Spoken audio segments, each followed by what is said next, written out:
My name is Gerard Turza Jr., and I've lived in East Hampton for the last 31 years. Well, to be honest, it actually began for us before the traditional, what's become recognized as the start in March. I belong to a commission of representatives of the fire service, and I represent the township of East Hampton on that commission.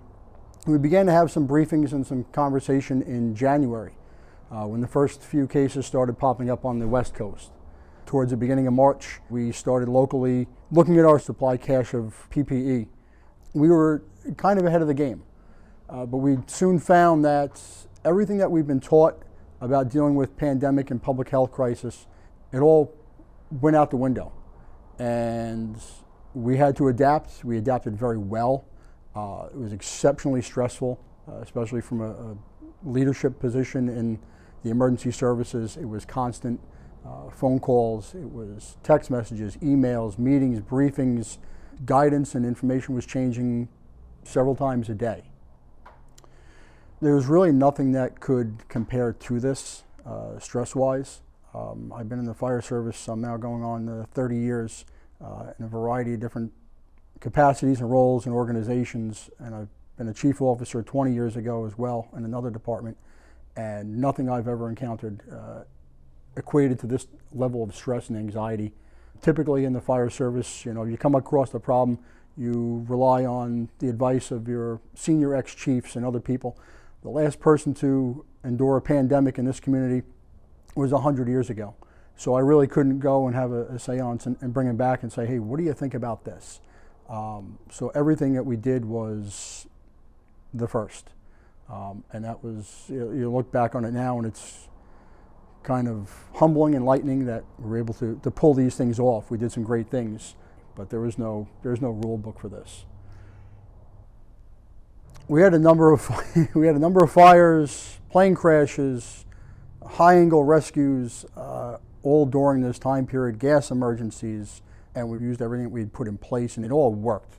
I did have one call at the onset that people had COVID, and they had an alarm in their house, a carbon monoxide alarm, so we had to go in and we had to use our meters to check, and I had to put the Tyvek suit on with the respirator to go in, and it was a little unnerving to have to do that. You come out and everything gets red bagged, and you've got to be decontaminated, and I walked inside and I was stripping off clothes outside of my house and running inside the shower, and everything went right into the laundry.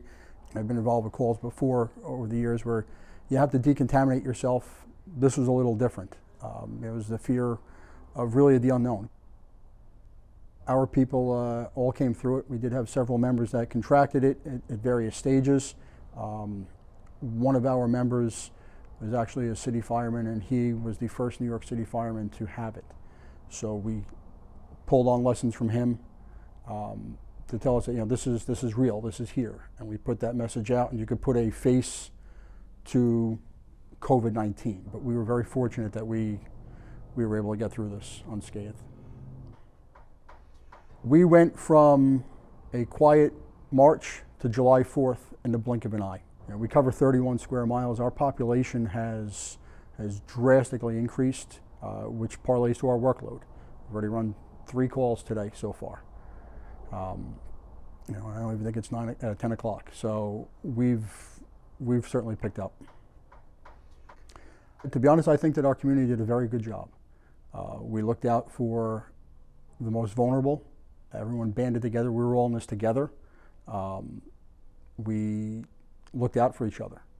And that's, I don't think there's really much more that I can say other than that. Unique. Everything was new. Everything was day one.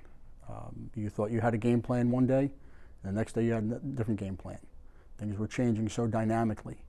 It was almost impossible at times to be caught up, to be ahead of the curve.